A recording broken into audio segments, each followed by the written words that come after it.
पहले अपने वालों को सुधार लो। सर छोटू राम और बाबा साहब में तो बड़ी अच्छी मित्रता थी। जब साइमन कमीशन भारत आया तो सारे हिंदू शोर मचा रहे थे, गो बैक साइमन। किसने स्वागत किया? छोटू राम और 84 और अम्बेडकर नहीं किया था ना। ये तो जाटों को पता भी नहीं है, वो तो पढ़ते ही नहीं, वो भगत सिंह को नहीं पढ़ते, छोटू राम को नहीं पढ़ते। मुझे दुख के साथ कहना पड़ता है, मैं चमार जाति जाटव जाति से आता हूं उत्तर प्रदेश के बुलंदशहर से, मुझे दुख के साथ कहना पड़ता है कि जब मिर्चपुर और गोहाना कांड होते हैं हरियाणा के अंदर और हरियाणा का जाट मुख्यमंत्री ये कहता है जाट अपराधियों को बचाने के लिए कि मैं जाट पहले हूं मुख्यमंत्री बाद में हूं, तो मुझे लगता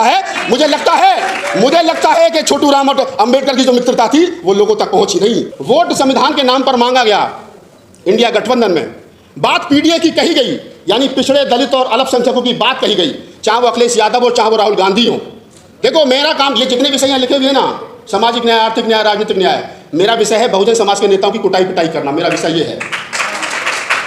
ये 3% ब्राह्मणों से 10% सवर्णों से जब मर्जी निपट लेंगे, कोई बड़ी बात नहीं, आमने सामने आ जाओ। हमारे पास में 10% आदमी तो ऐसे जो दारू पीकर पड़े रहते हैं, जिनका कोई मतलब ही नहीं है। अपने 10% इधर दे जाओ, हमारे 10% ले जाओ, काम खत्म।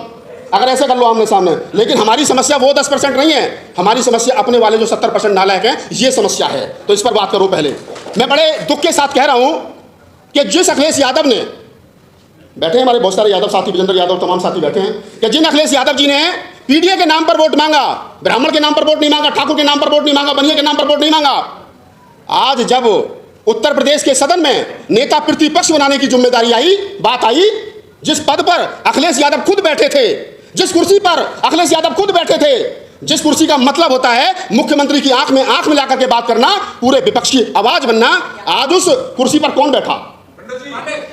कौन बैठा? अब मैं आपको एक बात और बता देता हूं। 110 विधायक समाजवादी पार्टी के पास उत्तर प्रदेश में हैं, लगभग, एक आध कम ज्यादा हो सकता है। 110 में से कहा गया कि भाई जितनी जिसकी संख्या भारी उतनी उसकी हिस्सेदारी, कही गई विजेंद्र जी सर। जब जितनी जिसकी संख्या भारी उतनी उसकी हिस्सेदारी है, तो 110 में 34 विधायक मुसलमान हैं, तो किसका बनना चाहिए नेता प्रतिपक्ष? मुस्लिम। नहीं बनाना, नहीं बना। दूसरे नंबर पर 24 विधायक यादव हैं, तो उनका बनना चाहिए, चाचा को बना देते शिवपाल यादव को, मगर खतरा था पार्टी न छिन जाए, नहीं बनाया। तीसरे नंबर पर दलित हैं, 110 में से 18 हैं, नहीं बनाया साहब। किसको बनाया? 5 ब्राह्मण जीत करके आए, तेरे पटेल भी थे, उन्हीं को बना देते, नहीं बनाया। 5 ब्राह्मण जीत करके आए समाजवादी पार्टी के सिंबल पर, और उनमें से 3 विधायक क्रॉस वोटिंग करने के चक्कर में पार्टी से चले गए। एमएलसी के चुनाव में 2 बचे और 2 में से 1 आदमी को बनाया गया नेता प्रतिपक्ष। अब आप मुझे बताइए, लड़ो लड़ाई किनके कंधों पर लड़ करके लड़ोगे? बताओ ना मुझे। और माता प्रसाद का इतिहास क्या है पांडे जी का, वो भी बता देता हूं। ये 7 बार विधायक रहे हैं। मैं तो पढ़ने लिखने वाला आदमी हूं, रतनलाल सर का हम तो गुरु चले, हम तो रोज गालियां खाते हैं साहब, थाली भर भर के गालियां मिलती है हमें तो, सच बोलने की। मैं तो कहता हूं कबीर का वंशज यार, कभी आदमी हो, हमें नहीं बनना एमपी एमएलए, उस दौड़ में हम है ही नहीं। हम तो सच कहेंगे, जिसको बर्दाश्त हो वो सुने, जिसे बर्दाश्त ना हो वो ना सुने, हमें कोई फर्क नहीं पड़ता। लेकिन झूठ मत बोलो मंच पर खड़े होकर के। मैं कहता हूं कौन है माता प्रसाद पांडे? वो है माता प्रसाद पांडे जो 7 बार विधायक रहा, 2 बार मिनिस्टर रहा, विधानसभा का अध्यक्ष रहा। जब वो मिनिस्टर था तो जो सिद्धार्थ विश्वविद्यालय है उसमें 84 पोस्ट प्रोफेसरशिप भरी गई, जिसमें से 83 ब्राह्मण भरे गए। कितने?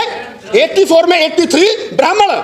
वो आदमी आज समाजवादी पार्टी में, अखिलेश यादव जी कहते हैं कि मेरी साइकिल के 2 पहिए हैं, एक में अम्बेडकर हैं तो एक में लोहिया हैं। उसमें माता प्रसाद पांडे भी हैं, उसमें माता प्रसाद पांडे भी हैं साहब, जो 84 प्रोफेसर में 83 ब्राह्मण भरते हैं। और हम उम्मीद कर रहे हैं कि ये हमारा भला करेंगे। जितने साथी बैठे हो ना, डंडा ले लो हाथ में, पहले इन्हें सुधार लो, अपने वालों को, पहले अपने वालों को सुधार लो। और मैं कह रहा हूं तुमसे, मैं तो हमेशा कहता हूं यार, झूठ बोलना बंद करो, सच कहो। इन सेमिनार का जब भी फायदा होगा, ये अपने वाले सुधर जाएं। देश में 90% आबादी SC ST OBC और माइनॉरिटी की, और जिंदगी भर तुम ही मांगोगे, ठेका ले रखा तुमने मांगने का। अरे लट लो हाथ में, कर दो एक बार, होगा सब भीमा कोरेगा और 2 अप्रैल वाला जैसा आंदोलन होगा तो देखा जाएगा, लेकिन ये हो नहीं सकता। क्यों? आप मुझे बताओ। हमारे कुछ हरियाणा से या कुछ हमारे कैमरा वर्ग के साथी बैठे हैं। सर छोटू राम और बाबा साहब में तो बड़ी अच्छी मित्रता थी। सर 2 मिनट में कंप्लीट कर रहा हूँ। सर छोटू राम और बाबा साहब में तो बड़ी अच्छी मित्रता थी। जब साइमन कमीशन भारत आया तो सारे हिंदू शोर मचा रहे थे, गो बैक साइमन। किसने स्वागत किया? छोटू राम और 84 और अम्बेडकर नहीं किया था ना। ये तो जाटों को पता भी नहीं है, वो तो पढ़ते ही नहीं, वो भगत सिंह को नहीं पढ़ते, छोटू राम को नहीं पढ़ते। नहीं सर आप जैसे पढ़ते, ज्यादा तक नहीं पढ़ते। लेकिन मैं कह रहा हूं कि जब अम्बेडकर से पूछा गया कि तुम में और छोटू राम में क्या फर्क है, तो अम्बेडकर ने कहा कि वो हुक्का पीते, मैं हुक्का नहीं पीता।